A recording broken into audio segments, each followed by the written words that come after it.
1 aos Coríntios, capítulo 15, verso 10.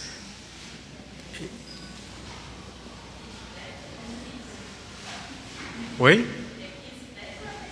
15, 10. Eu estou fazendo a confusão? Então vamos desconfundir. 15, 10.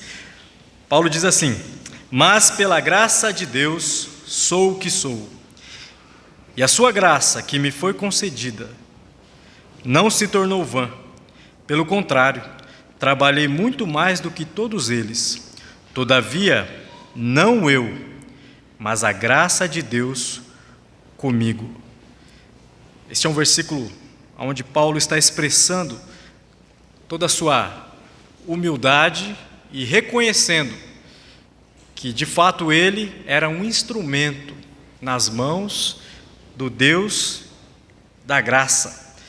E a obra de Paulo foi uma obra grandiosa. Tudo que Paulo fez, ao se comparar com Paulo, ninguém pode chegar na beirada da túnica de Paulo, na orla da túnica dele. Mas quando chega aqui, Paulo reconhece que não foi ele, foi a graça de Deus usando ele como instrumento, o próprio Deus agindo por meio desse grande instrumento escolhido por Deus. Nós vamos falar sobre Paulo mais à frente, mas nosso atributo hoje, eu quero falar sobre a graça de Deus, como atributo de Deus, a graça de Deus. Nós já temos estudado os atributos de Deus e já falamos sobre alguns, pelo menos 6 atributos, hoje é o 7º. Nós já temos visto sobre a bondade de Deus, a imutabilidade, a santidade, a justiça, a ira. O último atributo que vimos foi o amor de Deus, a essência de Deus. E hoje veremos então sobre a graça de Deus. Mas antes, vamos ter mais uma palavra de oração. Oremos. Pai amado, mais uma vez em Tua presença nós reconhecemos que o Senhor é santo, justo. Sabemos que somente o Senhor é digno de receber toda a honra e louvor. Por isso, tudo que foi feito aqui, até agora, e está sendo realizado neste momento, é com esse único propósito, Senhor, de honrar-te e louvar-te. Pois cremos que o Senhor é o centro de tudo, o Senhor é a causa de tudo, tanto na criação como em nossas vidas, e não seria diferente. O Senhor é o centro do nosso culto, é o foco, é a razão deste culto estar sendo realizado. Nada é para nós, Senhor, pois somos meros mortais, caídos e totalmente dependentes de Ti. Pai amado, rogo que o Senhor fale aos nossos corações através da Sua palavra, que possamos Te conhecer mais e melhor, pois oro em nome de Jesus Cristo, o Príncipe da Paz, que é a fonte inesgotável de graça. Amém. Amada igreja, como disse, já vimos, alguns domingos estamos estudando sobre os atributos de Deus, e hoje a graça de Deus. Para começar, vamos ver o que é graça. E graça, você com certeza já ouviu alguma definição sobre o que é graça, e a mais comum é um favor imerecido. Essa é uma definição que a teologia coloca, é uma definição clássica, um favor imerecido, ou seja, você não merece, é um favor que não merecemos, é um favor que não conquistamos, não temos méritos, mas é um favor, é esse favor imerecido. Isso quer dizer que a graça é algo que recebemos de Deus, é algo que não temos o direito de receber, não há nenhum mérito em nós para que Deus seja gracioso para conosco, mas é um favor. Quando falamos sobre o que é graça, no sentido bíblico, geralmente temos em mente o quê? Nós falamos sobre a salvação, graça na salvação. Mas na teologia a graça pode ser dividida em 2 ramos, graça salvadora e a graça comum. Não vamos entrar a fundo nesses 2 temas, apenas em um, mas a graça comum seria o favor de Deus, mesmo aos incrédulos, aqueles que não o temem. Graça comum, que é vista, por exemplo, na chuva, no sol, na saúde, na forma como eles podem ter vida, mesmo sendo ímpios. Deus dá um dia após o outro, é longânimo, isso é graça comum. Graça salvadora seria realmente mais voltada para aqueles que creram, ok? Então, tendo isso em mente, nós vamos falar mais sobre a graça na salvação. Esse favor imerecido, o favor de Deus para com os homens, também, como eu já disse, pode ser visto em outras instâncias, né? Eu atropelei meu esboço e às vezes acontece. Mas, como eu já disse, na chuva, no sol, mas vamos focar apenas na graça para a salvação. Em todos esses sentidos, mesmo na graça comum como na graça salvadora, a graça de Deus jamais é o cumprimento de uma exigência, mas é sempre uma prerrogativa divina. Se Deus quer ser gracioso, quer dispensar sua graça, Ele o faz. Ele não é obrigado, Ele não tem um dever para com o pecador em ser gracioso. E para compreender melhor o que é graça, a verdade é que nós precisamos comparar esse atributo com outro atributo, que já falamos aqui, que é o atributo da justiça de Deus. Justiça, ela vai na contramão do que é graça. Graça é um favor que não merecemos, não temos mérito, é um favor que Deus dá, se Ele quiser, Ele não é obrigado, é um dom. Já a justiça, ela é merecida. Justiça, nós vimos sobre justiça retributiva, né? Então, quem anda positivo, tem uma conduta boa, vai ter justiça, vai ser bem tratado. Quem é injusto, vai sofrer as consequências da vida na impiedade. Então, a justiça, ela trata assim: você fez errado, você é condenado. Se você está certo, você não tem que dever. Você é justo, então não tem o que marcar você. A justiça fala, então, sobre essa retribuição, sobre um padrão, sobre um mérito. Em outras palavras, a justiça é merecida ou conquistada através de obras e condutas que foram observadas previamente por alguém. Okay? Então, isso é justiça. Mas, por outro lado, a graça é algo ofertado. Alguém que não merece receber nada. Ela é dada a alguém que não merece receber nada. Isso quer dizer que a graça não é uma retribuição justa. A graça é algo realizado, não é uma retribuição justa por algo realizado, mas é um presente, é um favor não conquistado com base em méritos. Portanto, esse contraste entre justiça e graça nos dá uma ideia do que de fato é a graça. Para muitos, graça tem a ver com o seu andar, com a sua conduta, mas não é isso que as Escrituras colocam. Muita gente, muitas vezes, vai questionar até mesmo o caráter de Deus ao olhar para o mundo e olhar para as circunstâncias que nós muitas vezes enfrentamos, de caos, sofrimento, e pessoas vão olhar para Deus e falar: olha, Deus, Ele não é gracioso, né? Eles olham para Deus e ficam, né, nessa incredulidade, muitas vezes até criticando e julgando Deus quanto ao seu caráter. E quando eles fazem isso, eles pecam, eles erram. Por quê? Eles estão olhando para Deus com uma visão de graça totalmente errada. Eles olham para a graça de Deus como se Deus devesse algo para a humanidade. Deus tem que ser gracioso com todo mundo, quando a Bíblia não apresenta esse tipo de graça. Essa é uma distorção da graça. Eles olham com um olhar torto, defeituoso, desfocado das Escrituras. A graça, ela está justamente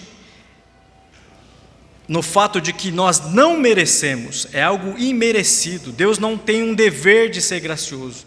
E por isso, aqueles que pensam que Deus não é um Deus gracioso, porque eles olham para o mundo e veem tantas dificuldades na vida das pessoas, tanto sofrimento no mundo, eles entendem de forma errada a graça de Deus. Mas a verdade é que Deus não está nesta posição em que Ele é obrigado a agir da forma como o homem quer, na ótica nossa, né? Deus não age submisso aos nossos desejos. Deus derrama o seu favor sobre o homem, e Ele derrama para quem Ele quer, quando Ele quer. Isso é graça. Graça não é uma dívida da parte de Deus para com o homem. O fato de o homem merecer ou pensar que merece alguma graça de Deus não significa nada. Nós podemos até pensar, mas Diante da palavra de Deus, nós vemos que graça, ela é algo que depende de Deus, não do homem. Graça é um favor imerecido. Quando olhamos para a justiça como a devida recompensa, né? Deus, ele recompensa o pecador. Lembra? A palavra de Deus diz que a alma que pecar, essa morrerá. O salário do pecado é a morte. E a palavra de Deus diz que Deus não tem o culpado por inocente. Então nós temos um problema aí. Como Deus pode ser gracioso com alguns, sendo que todos, a palavra de Deus diz que todos são culpados pelo pecado, não há justo nenhum sequer. O livro de Romanos, no capítulo 3, Paulo trabalha a fundo esse tema, deixando claro que tanto o judeu como o grego, ou seja, todo pecador, todo ser humano, ele é caído, não há um justo nenhum sequer. Todos estamos destituídos da glória, né, de Deus. Portanto, não há quem faça o bem. Paulo deixa isso muito claro. Então, como Deus pode ser gracioso, sendo que não há justo? Se a justiça é retributiva, como ele pode declarar alguém como justo? Então, nós precisamos entender não só o que é graça no sentido bíblico, mas precisamos aprender graça através da pessoa de Cristo, porque Jesus Cristo, ele veio a este mundo para revelar a graça de Deus com perfeição. Nós não merecemos a graça de Deus, pelo contrário, conforme Paulo nos ensina no livro de Romanos, nós merecemos a justa condenação. Mas Deus soberanamente resolveu agir de forma graciosa, favorável para com aqueles que mereciam castigo, que é o que nós merecíamos. Ele resolveu declarar inocentes aqueles que mereciam ser condenados, mas ele não fez isso ignorando os nossos erros e os nossos pecados, porque senão Deus não seria justo ao não punir o pecado. E nós falamos sobre isso quanto à ira e à justiça de Deus. Deus não deixa o pecado impune, nenhum pecado fica impune. Todo pecado será punido da justa e reta maneira, conforme a santidade e a ira de Deus demandam. Portanto, por isso ele envia seu Filho Jesus Cristo. Por isso ele enviou o seu Filho para habitar neste mundo, para habitar entre os homens. E através dele, Deus demonstra para nós, nos dá de fato o que é graça. Cristo nos apresenta o que é graça. Ele veio, aquele que é justo, inocente, na boca dele não se achou dolo algum. Ele assumiu no seu corpo, em seu corpo, lá no madeiro, no Calvário, o pecado daqueles que Deus quis salvar, daqueles que Deus tem escolhido.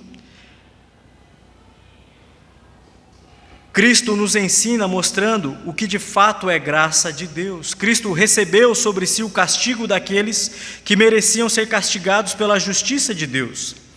A minha dívida, a sua dívida, ou seja, o seu pecado, o meu pecado, foi colocado na conta de Cristo. Ele, o Cordeiro de Deus, pagou o preço com o seu próprio sangue, com o sangue dele, pagou a nossa dívida. Isaías, acerca disso, diz o seguinte: todos nós andávamos desgarrados como ovelhas, cada um se desviava pelo seu próprio caminho, mas o Senhor fez cair sobre ele a iniquidade de todos nós. Ele foi oprimido e humilhado, mas não abriu a boca. Como cordeiro foi levado ao matadouro, e como ovelha muda perante os seus tosqueadores, ele não abriu a boca. Pela opressão e pelo juízo ele foi levado. E da sua linhagem, quem se preocupou com ela? Porque foi cortado da terra dos viventes, foi ferido por causa da transgressão do meu povo.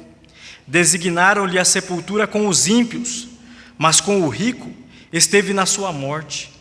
Embora não tivesse feito injustiça, e nenhum engano fosse encontrado em sua boca.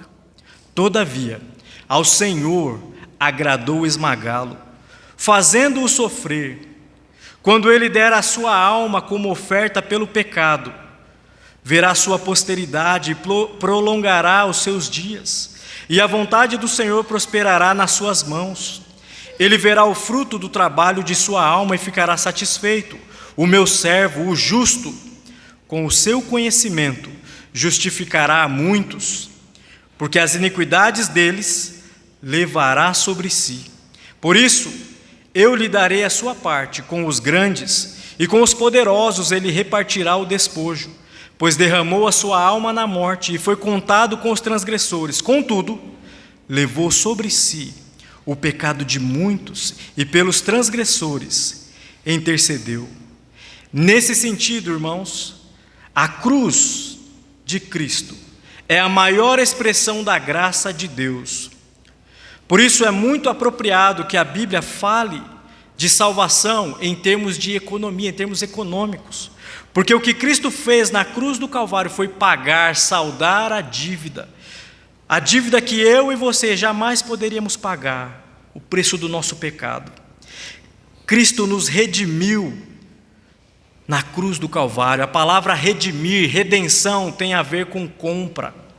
Quando alguém redime, ele está comprando, basicamente significa ser comprado.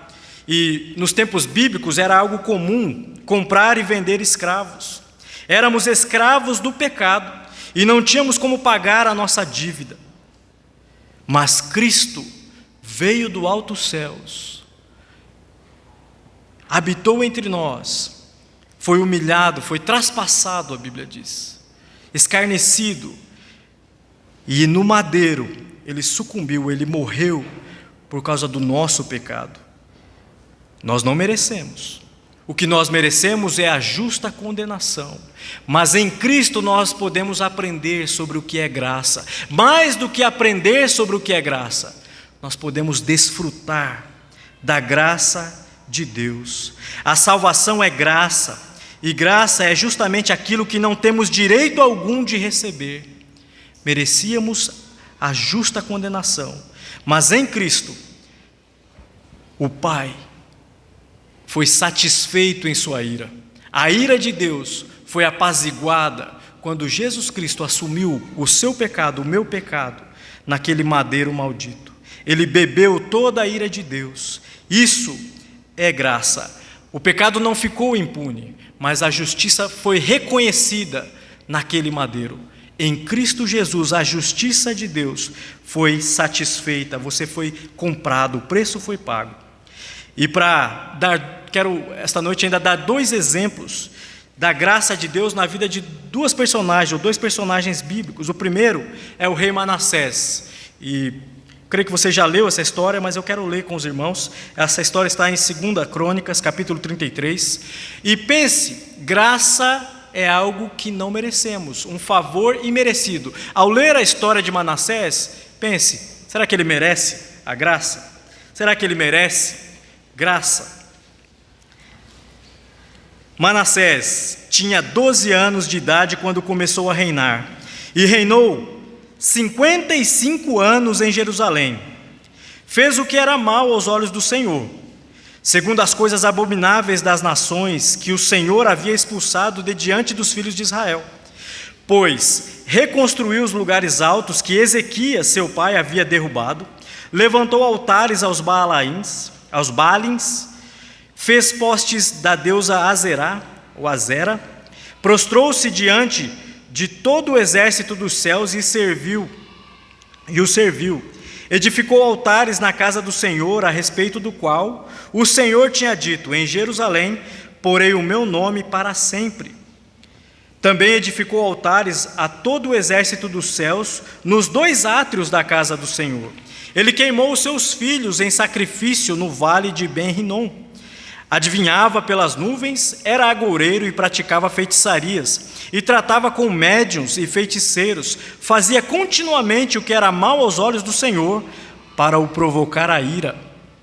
Também pôs a imagem de escultura do ídolo que tinha feito na casa de Deus, a respeito da qual Deus tinha dito a Davi e a seu filho Salomão: neste templo e em Jerusalém, que escolhi de todas as tribos de Israel, porei o meu nome para sempre. e não removerei mais o pé de Israel da terra que destinei aos seus pais, desde que tenham o cuidado de fazer tudo o que lhes tenho mandado, conforme toda a lei, os estatutos e os juízos que tenho dado por meio de Moisés. Manassés de tal modo levou o povo de Judá e os moradores de Jerusalém a andarem errantes, que fizeram pior do que as nações que o Senhor tinha destruído de diante dos filhos de Israel. Veja como era o reinado de Manassés, totalmente contra Deus. Ele era um inimigo declarado do Senhor, né? O texto diz que ele fazia para provocar Deus a ira. O versículo 9 diz que o povo ficou pior do que os que eram pagãos, que moravam na terra, os quais Deus destruiu por meio de Josué, né? Lembra da história quando eles tomam posse daquela terra, expulsando aqueles povos dali. Deus disse para Israel não copiar o modelo de vida deles, e Manassés faz de propósito o oposto. Já pensou se a história de Manassés acabasse aqui no verso 9? O que Manassés merece? Graça? Mas olha, verso 10: o Senhor falou a Manassés e ao seu povo, porém não lhe deram ouvidos. Então eles continuaram reticentes, né? Endurecidos no pecado. Mas Deus é soberano, Deus não perde na briga, né? Veja o que ele diz: por isso o Senhor trouxe sobre eles os comandantes do exército do rei da Síria, que prenderam Manassés com ganchos, amarraram-no com correntes e o levaram para a Babilônia.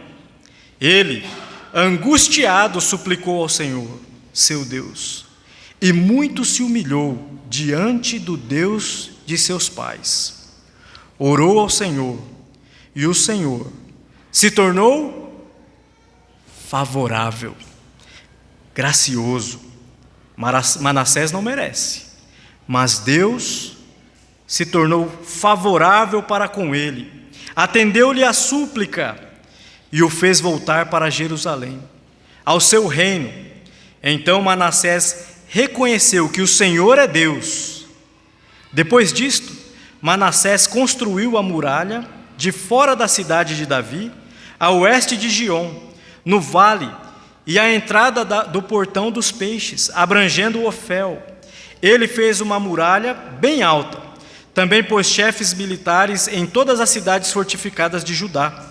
Tirou da casa do Senhor os deuses estranhos e o ídolo, bem como todos os altares que havia construído no monte da casa do Senhor e em Jerusalém, e os lançou fora da cidade. Restaurou o altar do Senhor, sacrificou sobre ele ofertas pacíficas e de ação de graças, e ordenou a Judá que servisse o Senhor, Deus de Israel. Porém o povo ainda sacrificava nos lugares altos, mas somente ao Senhor, seu Deus. Irmãos, o que Manassés merecia? Ele merecia a justa punição de Deus, o justo juízo de Deus. Mas Deus, em sua graça, mesmo aqui no Antigo Testamento, né? Mesmo aqui, Deus demonstra a sua graça, graça providencial, graça eficaz, e ele transforma Manassés, que não merecia ser transformado. Deus transforma de tal maneira que ele, através de suas ações, mostra como Deus é poderoso, maravilhoso, e transforma o perverso, e transforma o lobo em cordeiro, e transformar aqueles que o odiavam, né? No caso Manassés, inimigo declarado de Deus, agora ele passa a ser um servo, ordenando o seu povo, liderando o seu povo a adorar somente o Senhor Deus. O segundo exemplo que eu quero usar, irmãos, vocês conhecem bem também, é o exemplo de Paulo. Paulo, ele foi um perseguidor da igreja, e Atos capítulo 9 descreve assim: Saulo, respirando ainda ameaças e morte contra os discípulos do Senhor. E a ideia aqui, quando ele fala respirando ameaças, essa palavra respirando, não sei se você já assistiu aqueles documentários acerca de felinos ferozes. Sabe quando o leão começa a bufar, dá aquela, né, aquele rosnado, aquele, não sei nem como chama, o brado, né, o rugido do leão, que ele está demonstrando que ali é quem manda é ele. Já viu quando tem uma briga entre leões e o dono da região, o alfa ali, começa a marcar o território? Como ele faz? Ele faz bramando, né, rugindo, para que quem quiser tomar o lugar dele entenda, vou ter que brigar. E ele fica ali respirando fundo. Os crocodilos, né, o jacaré também tem um sistema onde ele mostra para o invasor como ele manda, né? Ele treme na água com aquele barulho, faz um som terrível. E você tem aí então a ideia de que Paulo ele estava fazendo isso, ele estava respirando, querendo demonstrar quem manda. Um desejo, realmente um cheiro, sentindo um gosto de sangue na boca. Essa é a ideia que o texto quer dizer aqui em Atos. Paulo estava respirando a ameaça, ele estava realmente querendo prender e matar todos os que seguiam o caminho, no caso, o Senhor Jesus Cristo. Então, respirando ameaças de morte contra os discípulos do Senhor, dirigiu-se ao sumo sacerdote e lhe pediu cartas para as sinagogas de Damasco, a fim de que, caso achasse alguns que eram do caminho, tanto homens como mulheres, os levasse presos para Jerusalém. Enquanto seguia pelo caminho, ao aproximar-se de Damasco, subitamente uma luz do céu brilhou ao seu redor, e ele caiu por terra, e ouviu uma voz que lhe dizia: Saulo, Saulo, por que você me persegue? Ele perguntou: Quem és? Quem é o Senhor? E a resposta foi: Eu sou Jesus, a quem você persegue. Mas levante-se e entre na cidade, onde lhe dirão o que você deve fazer. Os homens que viajavam com Saulo pararam emudecidos, ouvindo a voz, mas não vendo ninguém. Então Saulo se levantou do chão e, abrindo os olhos, nada podia ver. E guiando-o pela mão, levaram-no para Damasco. Esteve 3 dias sem ver, durante os quais nada comeu, nem bebeu. Havia em Damasco um discípulo chamado Ananias. O Senhor lhe apareceu numa visão e disse: Ananias. Ao que ele respondeu: Eis-me aqui, Senhor. Então o Senhor lhe disse: Levante-se e vá à rua que se chama Direita. Na casa de Judas, procure um homem de Tarso chamado Saulo. Ele está orando. E numa visão viu entrar um homem chamado Ananias e impor-lhe as mãos para que recuperasse a vista. Ananias, porém, respondeu: Senhor, de muitos tenho ouvido a respeito desse homem. Quanto mal tem feito aos teus santos em Jerusalém. E aqui em Damasco, ele tem autorização dos principais sacerdotes para prender todos os que invocam o teu nome. Mas o Senhor disse a Ananias: Vá, porque este é para mim um instrumento escolhido para levar o meu nome diante dos gentios e reis, bem como diante dos filhos de Israel, pois eu mesmo vou mostrar a ele quanto deve sofrer pelo meu nome. Então Ananias foi, e entrando na casa, impôs as mãos sobre Paulo, dizendo: Saulo, irmão, o Senhor Jesus, que apareceu a você no caminho para cá, me enviou para que você volte a ver e fique cheio do Espírito Santo. Imediatamente caíram dos olhos de Saulo umas coisas parecidas com escamas, e ele voltou a ver. A seguir levantou-se e foi batizado, e depois de comer, sentiu-se fortalecido. Saulo permaneceu alguns dias com os discípulos em Damasco, e logo nas sinagogas proclamava Jesus, afirmando que ele é o Filho de Deus. Todos os que ouviam Saulo estavam atônitos e diziam: Não é este o que exterminava em Jerusalém os que invocavam o nome de Jesus? E veio para cá precisamente para prender e levá-los aos principais sacerdotes?